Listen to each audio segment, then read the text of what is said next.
इसको अच्छे से निभा रही है, तो इनका भी हम धन्यवाद करते हैं।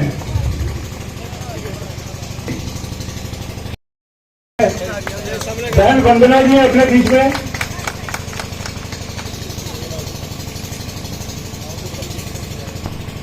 अपने जी हैं नंद बिरादरी, भाषा बिरादरी से, और भाषा बिरादरी में ज्यादा सहयोग करते हैं। साहब, कभी कभी शस्त्र उठाना भी धर्म को प्रिय है। भगवान श्री कृष्ण ने स्वयं श्री कृष्ण के द्वारा अर्जुन को आदेश हुआ कि अपना गांधी उठाओ। क्यों? क्योंकि कई बारी शस्त्र नहीं चुकना तुम्हारी कायरता से तुल्य।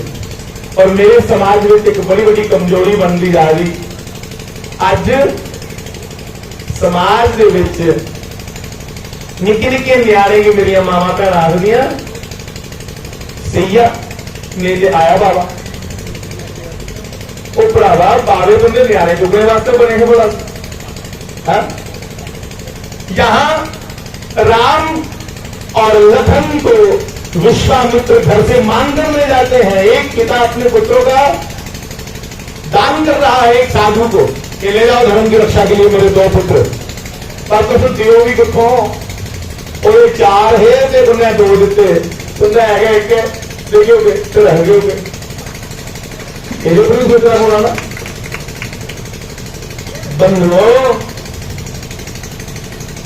स्वामी विवेकानंद ने कहा है कि बल ही जीवन है, जिसके पास बल है वही जिंदा है, और जरा बेचारा कमजोर है वो सारा लगे जिंदा। इसलिए संगठित होना, इकट्ठे होना सारी पहली जरूरत। आज जो इकट्ठे हैं को सारी जरूरत नहीं, सारे बैठे दुखी है। आज एक हिंदू ने सिवाय बाकी नहीं दसो केड़ा है जो अपनी कौम की गल करने से पिछे रहा है, अपनी कौम की गल करने से कोई संकोच करा रहा है, मुंह भारी है, दूसरे की गाल कटी कटी लेक्चर करा रहे हैं, और हम अपनी बात करने में भी संकोच कर रहे हैं। साहब, मैं विनती करूं, मैं किसी जाति के खिलाफ नहीं, मैं उस स्थान से आया हूं, मैं उस महाराज जी को मानता हूं जिन्होंने पूरे जम्मू कश्मीर और पंजाब को परस्पर एक मंच पर लाकर के सबको एक दूसरे के साथ प्यार करना सिखाया है, शास्त्री जी महाराज। मैं उनको मानने वाला, पर मैं ये आपसे विनती करूं कि बिल्कुल सत्य है कि जो हमें सुनाया गया वो सारे का सारा सच नहीं है। जो सच गला ही है वो सारी गला शिकाई गई है। अरे मुझे बड़ी हंसी आती, आज एकलव्य की कथा सुनाई जाती है सिर्फ इसलिए कि हमारा समाज हमसे कुछ अलग हो जाए, इसलिए एकलव्य की वो बात बताई जाती है कि भाई द्रोणाचार्य ब्राह्मण है, द्रोणाचार्य ने एकलव्य का अंगूठा मंगी लिया क्योंकि उत्थे गल जोड़ी जाती कि उसकी जात बदल के सही नहीं होगा। इस पर दृष्टि जो है अपनी अभी राकेश जी ने यहाँ पर बताई, और एक बात जो बताई ना उससे मैं भी बड़ा अचंभित, और मुझे भी बड़ी पहली बार ही जानकारी मिली है। ये इसमें वो जो इन्होंने बताया ना कि जब किसी की मृत्यु हो जाती है, हम संस्कार करने जाते हैं तो वहां पर थोड़ा डरते हैं, घर का ही व्यक्ति हो लेकिन डरते हैं हाथ लगाने से भी उस शव को।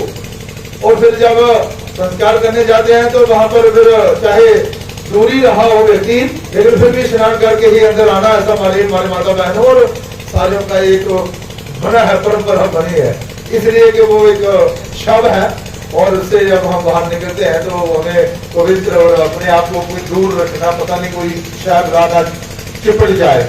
और उसके आगे की जो कहानी आज हरकेश जी ने बताई वो तो फिर अनुभूति है। वो वहां से तो हाथ क्या माथा देखते हुए फिर हम प्रसाद लेकर के आते हमारे हैं, वो फिर सबको खिलाते हैं। जानकारियों का अभाव है, लेकिन आज हम सबको ये जानकारियां जो मिली है उस पर हमें अपना ध्यान जो है वो ले जाना होगा। और रही बात कुलदेवता संदेश रथ यात्रा जो है ये हर वर्ष की तरह आज भी निकाली जा रही है। मैंने पहले भी कहा है कि कुछ लोग होते हैं जो इन यात्राओं का आयोजन करते हैं, दिन रात मेहनत और लगन के साथ इन यात्राओं को सफल बनाने में अपना पूरा समय देते हैं, योगदान भी देते हैं। कुछ लोगों का यही दायित्व बनता है हमारे जैसों का कि भाई आइए इस कार्यक्रम में बैठिए और इस कार्यक्रम को सफल करने में अपना योगदान दीजिए।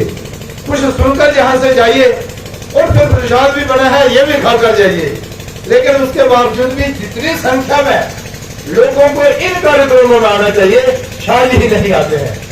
और अगर कोई गाने बजाने वाला आ जाता ना, थोड़ा कोई ठुमका ठुमका लगाने वाला होता, ढोल डाल पीट रहा होता, तो शायद यहाँ पर जगह ही नहीं होती, इतना यहाँ पर भीड़ का जो है वो जमघट जो है लगा रहता। इसलिए जब भी हम ऐसे कार्यक्रम में आए, जो लोग जानकारी रखते हैं उनको चाहिए कि वो बाकी लोगों को भी थोड़ी जानकारी देते हुए अपने साथ जहां पर लाए। मैं देख रहा हूं कि मेरी माता बहनें जहां पर आई है, आने वाले दिनों में आने वाली जो पीढ़ी है उनको भी हम क्या है, हमारी संस्कृति क्या है, आने वाले दिनों में हमें क्या करना चाहिए, किस और अपने आप को ले जाना चाहिए। और हम जो है जहां पर बैठे हुए बुजुर्गों, माता बहनों, हम अपनी पीढ़ी को कहां ले जा रहे हैं। ये जो मोबाइल है, इस मोबाइल के माध्यम से सारी जानकारियां जो है वो हमें उपलब्ध हो जाती है, लेकिन हम कौन सी जानकारियां इससे लेते हैं जिनकी तरफ हमारा ध्यान कम जाना चाहिए, या फिर टाइम पास करने वाली जो जानकारियां ना वो हम इससे ज्यादा लेते हैं।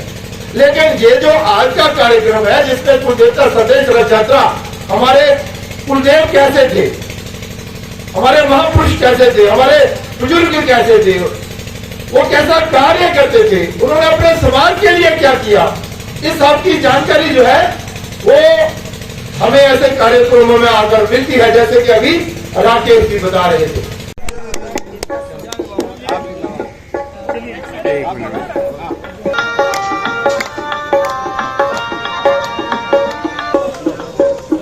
हेलो हेलो, साउंड बंद करो, गाड़ी की गाना बंद करो।